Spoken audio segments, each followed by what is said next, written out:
नमस्कार, मी दीपक राऊत तुमचे स्वागत करतो आजच्या शेअर मार्केट अपडेटमध्ये।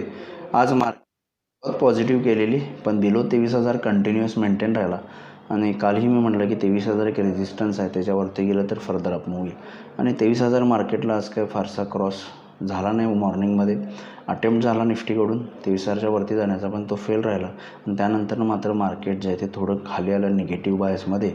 संपूर्ण दिवसभर कारभार करत राहिलं, इन बिटवीन बाउन्स येत होते, अटेम्प्ट होत होते वरती जाण्याचे, पण त्याला सगळी सेलिंग ऑपॉर्च्युनिटीसाठी त्याचा उपयोग झाला आणि ऑलमोस्ट क्लोजिंगला थोडं सेलिंग प्रेशर वाढून मार्केट जे आहे ते डेज लोच्या आसपास आज दिवसभराच्या जाऊन बंद झाला। 22,900च्या खाली निफ्टी येऊन बंद झाला। एवढा बँक निफ्टी जो आहे तो 49,000च्या आसपास येऊन बंद झाला, पण ओव्हरऑल एक निफ्टी 40 पॉईंट, सेन्सेक्स जवळपास 200 पॉईंट, बँक निफ्टी 140 पॉईंट मायनसमध्ये बंद राहिला। दिवसभर मार्केटला सेल ऑन राईज राहिलं, हायर लेवलला सेलिंग आपल्याला बघायला मिळालं, विटनेस झालं।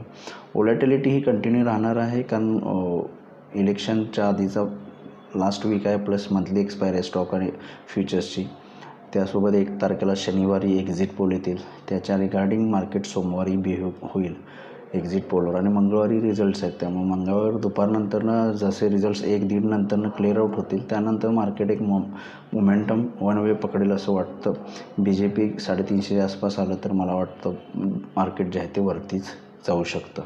मग ओव्हरऑल मार्केटला थोडंसं व्होलॅटिलिटी आणखी 2-3 दिवस राहील असं वाटतं। हायर लेवलला सेलिंग येईल, पण लोअर लेवलला सुद्धा शार्प बाउन्स येण्याचे चान्सेस आहेत, बाईंग येण्याचे चान्सेस आहेत। आज FIDIचा डेटामध्ये आज DISने ॲज युजल खरेदी केली आहे, 3,200 करोडची खरेदी DISने केली आहे। FISने किरकोळ खरेदी केली आहे 65 करोडची, त्यामुळे FIDIS दोघांनी आज बाईंग केलं आहे ओव्हरऑल। काल थोडं FISने मायनर सेलिंग केलेलं। उद्यासाठी ट्रेड करायचं असेल तर निफ्टीला 22,800 सपोर्ट आहे लोअर लेवलला, हायर लेवलला 23,000 रेजिस्टन्स आहे। हे क्लिअर कट 2 लेवल्सवर तुम्ही उद्या निफ्टी बँक निफ्टीमध्ये ट्रेड करू शकता। 22,800च्या आसपास एखादा बाईंग ऑपॉर्च्युनिटी मिळू शकते। 23,000 एक रेजिस्टन्स आहे, तिथे एक सेलिंग ऑपॉर्च्युनिटी बनू शकते। एवढा बँक निफ्टीमध्ये सुद्धा 49,000 एक सपोर्ट आहे, त्याच्या खाली आला तर थोडंसं खाली येऊ शकतं, अदरवाईज 49,400 ते 500पर्यंत बँक निफ्टी जे आहे तो जाऊ शकतो। बँक निफ्टी 49,000 एक सपोर्ट आहे, त्याच्या खाली थोडंसं 48,700 पण येऊ शकतो, अदरवाईज रिकव्हरी आली तर 39,400 ते 500 पण बँक निफ्टी जाईल असं दिसतंय। आज NSEमध्ये 633 शेअर्स वाढले, त्या बाजूला 1,630 शेअर्स पडलेत। निफ्टीमध्ये 21 शेअर्स वाढले, त्या बाजूला 29 शेअर्स पडलेत। NSEमध्ये पडणाऱ्या शेअर्सची संख्या जास्त आहे। ओव्हरऑल मिड कॅप स्मॉल कॅपमध्ये बऱ्यापैकी प्रॉफिट बुकिंग ही आहे। निफ्टीमध्ये थोडं वाढणाऱ्या पडणाऱ्या शेअर्सची संख्या थोडीशी कमी आहे। सेक्टर इंडिसाइजमध्ये आज फार्मामध्ये थोडी तेजी राहिली, मोमेंटम राहिला, बाकी सगळ्या सेक्टर्समध्ये सबड्यूड साईडवेज मुवमेंट राहिली, पण मेटल आणि ऑइल गॅस सेक्टरला थोडीशी मंदी झाली, बाकी सगळे सेक्टर जे आहेत ते साईडवेज आहेत। ग्लोबल मार्केटचा आढावा घ्यायचा झाला तर युरोपियन मार्केट्स मायनस आहेत 0.5% आसपास। डाव फ्युचर्स जे आहेत तो सुद्धा 100 पॉईंट मायनस आहे, त्यामुळे जर युएस मार्केट निगेटिव्ह राहिले तर मला वाटतं आपण एखादा निगेटिव्ह स्टार्ट घेऊ शकतो, पण बाय ऑन डिप आहे।